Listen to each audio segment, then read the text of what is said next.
Assalamualaikum warahmatullahi wabarakatuh. Kami di sini dari kelompok 1 akan mempresentasikan penguatan polarisasi dan oligarki dalam Omnibus Law mengenai lingkungan, isu-isu dan polarisasi sosial dan amuk massa. Di sini kelompok kami yang beranggotakan Bella Anggun Cornelia, Indra Puspitasari, Yola Nurlailia, Sulianti Wahida Astuti, Alvin Yuli Arista, Eka Wayuning Dias, Novita Eka Safitri, Novita Dwi Herlina, Jian Andita Firdausi, Novi Artamevia, dan saya sendiri Selvi Rahmawanti, serta Nanda Bayu Saputra. Polarisasi sosial. Polarisasi sosial dikaitkan dengan segregasi dalam masyarakat yang mungkin muncul dari ketidaksetaraan pendapat, fluktuasi real estate, perpindahan ekonomi, serta beberapa hal lainnya, dan menghasilkan diferensiasi seperti itu yang akan terdiri dari berbagai kelompok sosial, dari berbagai penghasilan tinggi hingga berbagai penghasilan rendah.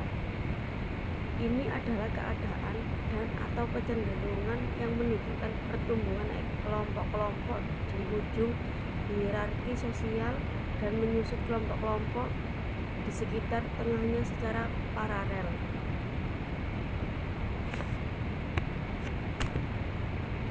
Di Indonesia, polarisasi sosial semakin meruncing pada pemilu, khususnya Pilpres 2019. Dua aktor politik yang sama bertarung dalam kontestasi Pilpres 2019, meski dengan dukungan partai politik yang formasinya sedikit berbeda pada Pilpres 2014. Pertarungan dua kekuatan politik ini tidak menghadirkan kepentingan atau agenda pokok rakyat seperti agenda lingkungan hidup, persoalan agraria, ketimpangan, upah murah, penggusuran, dan penghancuran ruangan hidup, dan lain-lain. Oligarki dalam pemerintahan. Dalam Kamus Besar Bahasa Indonesia KBBI, oligarki diartikan dengan pemerintahan yang dijalankan oleh beberapa orang yang berkuasa dari golongan atau kelompok tertentu. Tak banyak berbeda pada definisi yang lain. Oligarki diartikan di mana kekuasaan hanya terletak atau dijalankan oleh sebagian kecil orang. Oligarki mengendalikan seluruh proses kehidupan berbangsa dan bernegara, dan secara khusus mengendalikan putaran ekonomi dan pembangunan. Pemerintahan, baik yang ada di eksekutif maupun legislatif, dikendalikan oleh oligarki. Demikian juga proses demokrasi prosedural.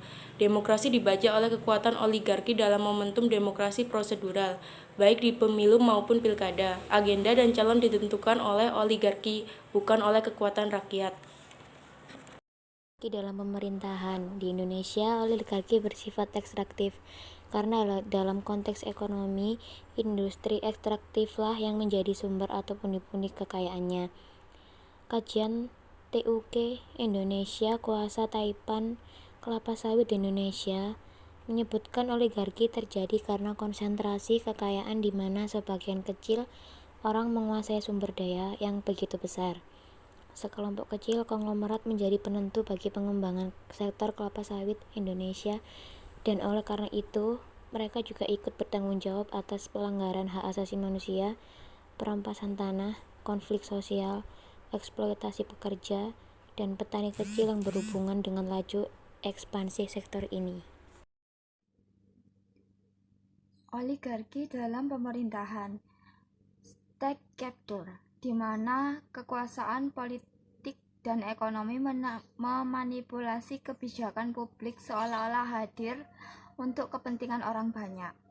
Namun, sesungguhnya di balik itu adalah untuk kepentingan dirinya dan kelompoknya. Roda pemerintahan yang mengatur hajat hidup orang banyak bukan dikendalikan oleh kelembagaan formil negara, melainkan oleh kelembagaan bayang-bayang atau informal state, yang tentu menjadi sulit untuk dituntut tanggung jawabnya, sehingga kebijakan atau regulasi yang dikeluarkan tentu saja yang memastikan untuk kepentingan oligarki. Sebagai bukti, kita dapat melihatnya dalam Undang-Undang Sumber Daya Air RRUU Pertanahan dan kini RRUU Omnibus Law yang secara substansi didominasi oleh kepentingan investasi. Dengan konfigurasi politik seperti ini, maka semakin menguatnya polarisasi di tingkat masyarakat akan semakin menguntungkan oligarki. Kekuatan oligarki semakin terkonsolidasi dengan menggunakan polarisasi atau bahkan fragmentasi di tengah rakyat yang hanya setia pada junjungannya sebagai peluang untuk terus menangguk keuntungan. Agenda rakyat yang sesungguhnya seperti penyelesaian konflik agraria, penyelamatan lingkungan hidup, mengakhiri kemiskinan, mengurangi ketimpangan, hanya bersifat gimmick dan tak lebih pemanis dalam janji-janji politik. Rancangan Undang-Undang Omnibus Law mengenai lingkungan. Rancangan Undang-Undang Cipta Lapangan Kerja menjadi rancangan undang-undang pertama yang dimunculkan ke publik. Secara substansi, rancangan Undang-Undang Pencipta Lapangan Kerja disusun guna mengoreksi 1194 pasal dari 82 undang-undang. Adapun substansi yang akan dimuat rancangan undang-undang ini ialah penyederhanaan perizinan, persyaratan investasi, ketenagakerjaan, kemudahan pemberdayaan dan perlindungan UMKM, kemudahan berusaha, dukungan riset dan inovasi, administrasi pemerintahan, pengenaan sanksi, pengadaan lahan, investasi dan proyek pemerintah, dan kawasan ekonomi. Rancangan Undang-Undang Penciptaan Lapangan Kerja melahirkan banyak kontroversi, aktivitas, dan ketidakpatuhan terhadap AMDAL dan izin lingkungan ditentukan hanya dimintakan tanggung jawab administrasi. Ia menghapus skema pertanggungjawaban pidana.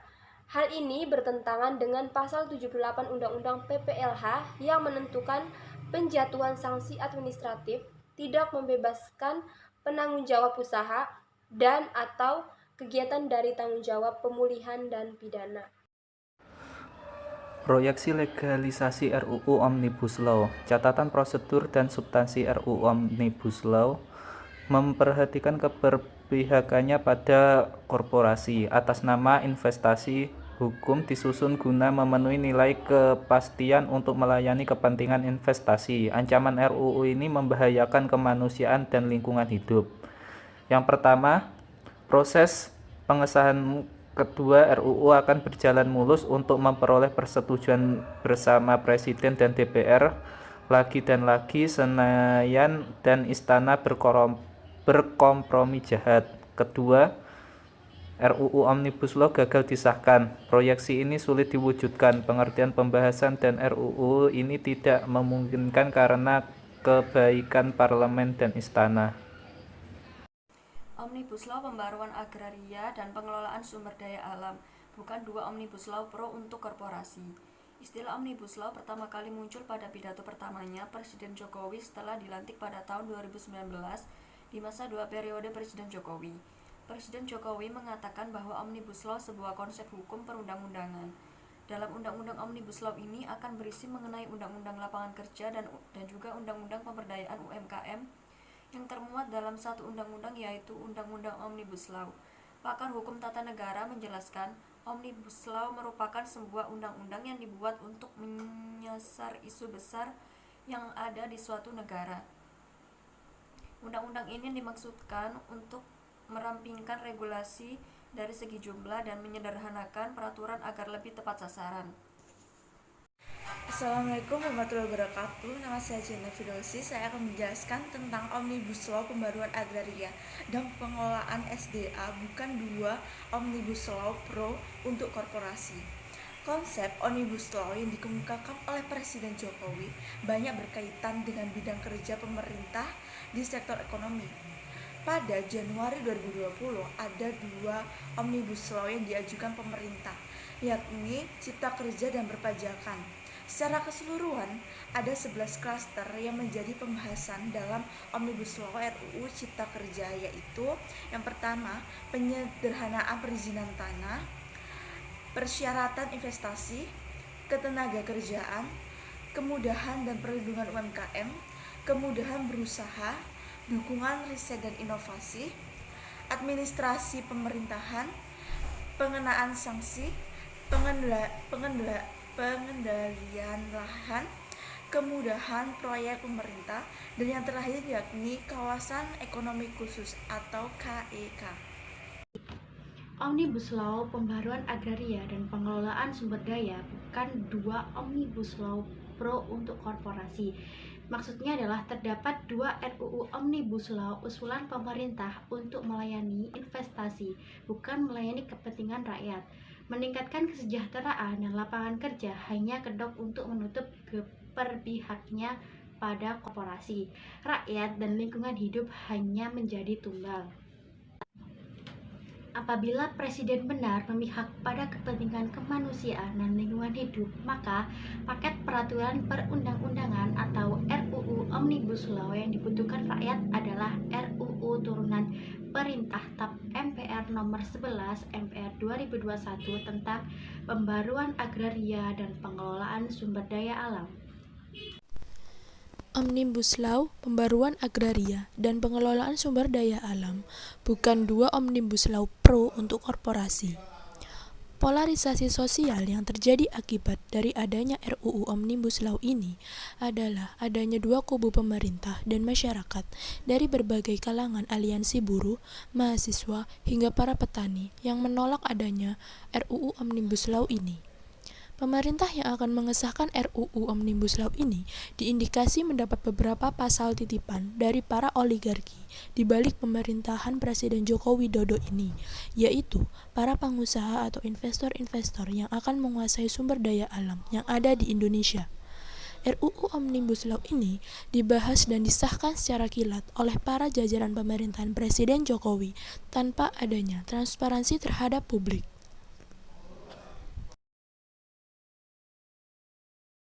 Nah, selanjutnya di sini mari kita bahas mengenai Omnibus Law versus lingkungan hidup.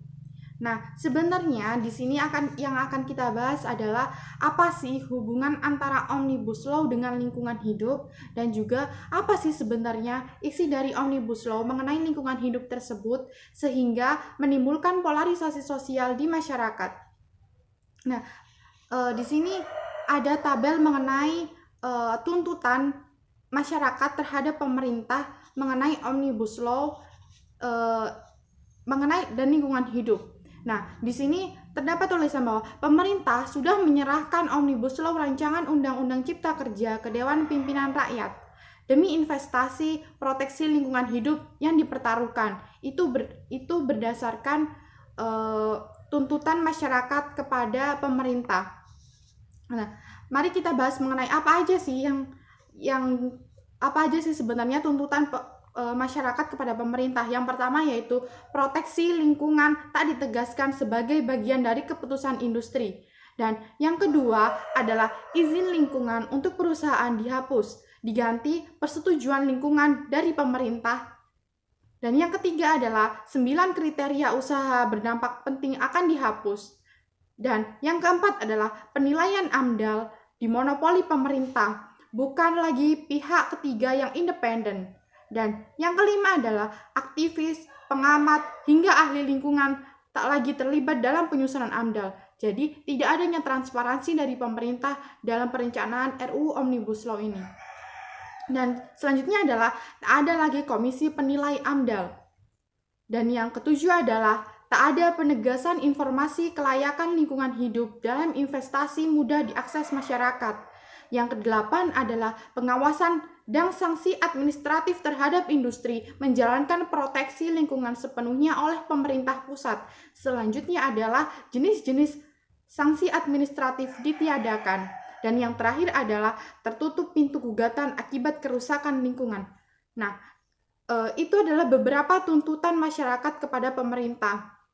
kebijakan-kebijakan tersebut menjadi tuntutan seluruh elemen kalangan masyarakat terhadap pemerintah. Kebijakan tersebut juga menuai pro dan kontra, sehingga menyebabkan adanya kelompok-kelompok besar di Indonesia yang terdapat pemisah antara kelompok masyarakat dan juga kelompok pemerintah. RUU Omnibus Law ini adalah merupakan salah satu undang-undang sapu jagat, yang mana maksudnya adalah undang-undang ini adalah gabungan-gabungan dari beberapa undang-undang yang dijadikan satu dalam draft RUU Omnibus Law. Dan juga undang-undang ini terdapat indikasi adanya titipan undang-undang dari para pemilik modal dan atau biasanya disebut sebagai oligarki. Munculnya RUU Omnibus Law ini menambah semakin kuatnya polarisasi sosial di masyarakat yang awalnya dikarenakan pemilu pada tahun 2019 kini semakin menguat dengan adanya RUU yang kontroversial ini. Salah satunya yaitu RUU Omnibus Law ini yang menjadi salah satu penyebab menguatnya polarisasi sosial di masyarakat yang terbagi menjadi kelompok pemerintah dan kelompok seluruh elemen masyarakat yang terdiri dari mahasiswa, buruh, masyarakat kota, dan desa. Kelompok polarisasi sosial yang hadir dalam RUU Omnibus Law ini adalah pemerintah yang pro akan kebijakan-kebijakan kontroversialnya, yang mana kebijakan tersebut diindikasi adanya kepentingan-kepentingan pemilik modal dan juga kepentingan pribadi pejabat negara, dan juga munculnya kelompok-kelompok masyarakat yang terdiri dari kelompok mahasiswa, buruh, petani, masyarakat desa hingga kota, yang mana kelompok-kelompok tersebut sudah hilang kepercayaan terhadap pemerintah akibat dari kebijakan-kebijakan yang tidak relevan untuk diterima oleh masyarakat. Selanjutnya yaitu Omnibus Law, pembaruan agraria dan pengelolaan sumber daya alam, bukan dua Omnibus Law pro untuk korporasi. RUU Omnibus Law ditolak secara besar-besaran oleh kelompok masyarakat melalui aksi demonstrasi secara serentak di seluruh daerah yang ada di Indonesia. Karena RUU Omnibus Law ini merugikan masyarakat dan juga dapat menimbulkan kerusakan lingkungan. Nah, jadi kesimpulannya adalah pemerintah yang seharusnya menjunjung indah demokrasi yang telah menjadi pegangannya dalam dunia pemerintahan, menjadi pelayan bagi masyarakat, memenuhi semua keluh kesah masyarakat, dan ikut membantu memenuhi kebutuhan hidup masyarakat, bukan malah menjadikan masyarakat sebagai alat perbudakannya akibat dari RUU Omnibus Law ini.